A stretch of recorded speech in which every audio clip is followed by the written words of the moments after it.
Hello दोस्तों, कैसे हैं आप सभी। उम्मीद करता हूं कि आप सभी ठीक होंगे। और आज की इस वीडियो में हम बात करने वाले हैं 150 एएच की बैटरी के बैटरी बैकअप टाइम के बारे में। दोस्तों, यदि आपको भी नहीं पता है कि बैटरी का बैटरी बैकअप टाइम कैसे निकालते हैं तो आपके लिए ये वीडियो सही है। वीडियो को आप शुरू से लेकर लास्ट तक जरूर देखें, उसके बाद में आपको पता चल जाएगा कि आपको अपनी बैटरी का बैटरी बैकअप टाइम कैसे निकालना है। देखिए दोस्तों, सबसे पहले यदि हम बात करें लेड एसिड बैटरी के बारे में, तो दोस्तों हमारी लेड एसिड जो बैटरी होती है ये हमारी अलग अलग रेटिंग के हिसाब से आती है। जैसे हमारी नॉर्मल जो बैटरी आती है वो नॉर्मल इन्वर्टर के लिए C20 रेटिंग की बैटरी आती है और C10 रेटिंग की बैटरी भी आती है। जो C20 रेटिंग की बैटरी होती है ये हमें कम लोड ज्यादा लंबे समय तक चलाने के लिए होती है। इसको आप एक नॉर्मल ही करंट से चार्ज कर सकते हैं, इसको आप ज्यादा करंट से चार्ज नहीं कर पाएंगे। जबकि हमारी C10 की रेटिंग की जो बैटरी होती है इस पे आप ज्यादा लोड भी चला सकते हैं और कम लोड लंबे समय तक भी चला सकते हैं। और C10 की रेटिंग की जो बैटरी होती है वो सोलर के अंदर भी आपको मिल जाती है। तो सोलर के अंदर अगर आप C10 की रेटिंग की बैटरी लेंगे तो इसका फायदा ये होगा कि आप इसको मैक्सिमम करंट से इसे चार्ज करना चाहें उतना ही आप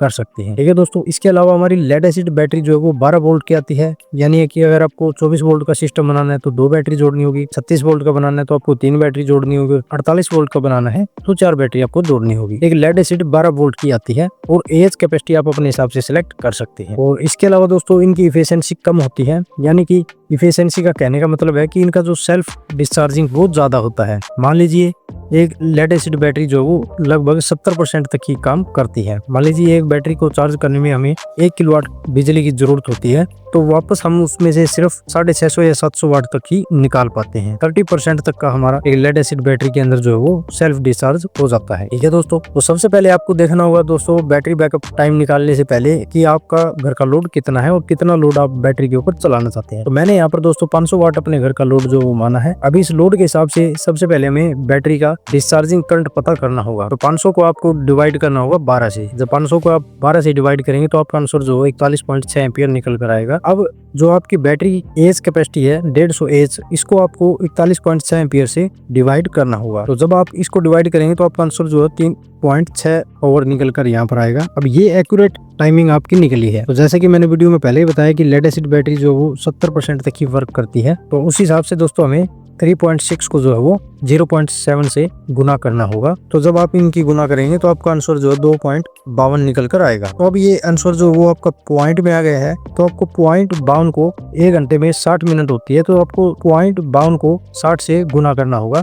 तो आपका आंसर जो है 31.2 निकलेगा। यानी कि कहने का मतलब है कि आपका जो यहाँ पर 500 वाट लोड कैपेसिटी के साथ में एक 150 एच की बैटरी का बैटरी बैकअप जो है वो 2.32 मिनट निकल कर आया है। यानी कि 2 घंटे 32 मिनट तक आप 500 वाट तक का लोड जो है वो एक 150 एच की C10 की रेटिंग की बैटरी के ऊपर चला सकते हैं। इस तरह से दोस्तों को आपको कैलकुलेशन करनी होगी, तभी आपका बैटरी बैकअप टाइम जो वो निकल कर आएगा। तो ये दोस्तों हमारा एक 150 एच की C10 की रेटिंग की बैटरी का बैटरी बैकअप निकल कर आया है। अगर आपको इसी तरह से ज्यादा बड़े सोलर सिस्टम के लिए या फिर ज्यादा बैटरी का बैटरी बैकअप टाइम निकालना है तो आपको सेम ही कैलकुलेशन करनी होगी। सबसे पहले आपको अपने घर का लोड देखना होगा, उस लोड को फिर आपको बैटरी की जितनी वोल्टेज होगी उससे डिवाइड करना होगा। यानी अगर 1 बैटरी लगी है तो 12 से, 2 बैटरी लगी है तो 24 से, अगर 3 बैटरी लगी है तो 36 से और 4 बैटरी लगी है तो 48 से। इसके अलावा अगर लिथियम बैटरी है तो दोस्तों लिथियम बैटरी तो अलग अलग वोल्टेज के हिसाब से आती है। जैसे 12 वोल्ट की भी आती है, 24 वोल्ट की भी, 48 वोल्ट की भी, 96 वोल्ट की भी। इस तरह से दोस्तों वो अलग अलग वोल्टेज के हिसाब से होती है। और दूसरा लिथियम आयन बैटरी जो होती है इनका सेल्फ डिस्चार्जिंग रेट भी जो है वो कम होता है लेड एसिड के मुकाबले। अगर मान लीजिए एक लेड एसिड बैटरी हमें 30% तक का पावर लॉस देती है, वहीं पर हमारी जो लिथियम आयन बैटरी होगी वो हमें 5 या फिर 10% तक का ही पावर लॉस देगी। तो इस तरह से दोस्तों बैटरी के वोल्टेज को आपको टोटल लोड से डिवाइड करना होगा। फिर आपका जो एम्पियर निकलेगा उसको आपको बैटरी की एज कैपेसिटी के साथ में डिवाइड करना होगा। फिर ये जो मैंने आगे जैसे कैलकुलेशन बताई थी आपको वही सेम प्रोसेस करना है। उसके बाद में आपका बैटरी बैकअप ओवर जो वो निकल कर आ जाएगा। उम्मीद है कि दोस्तों आपको पता चल गया हो कि बैटरी का बैटरी बैकअप टाइम कैसे निकालते हैं। वीडियो के बारे में यदि आपको कोई सवाल या सुझाव हो तो आप हमसे कमेंट करके पूछ सकते हैं। मिलते हैं दोस्तों इसी तरह की नेक्स्ट जानकारी के साथ, तब तक के लिए धन्यवाद।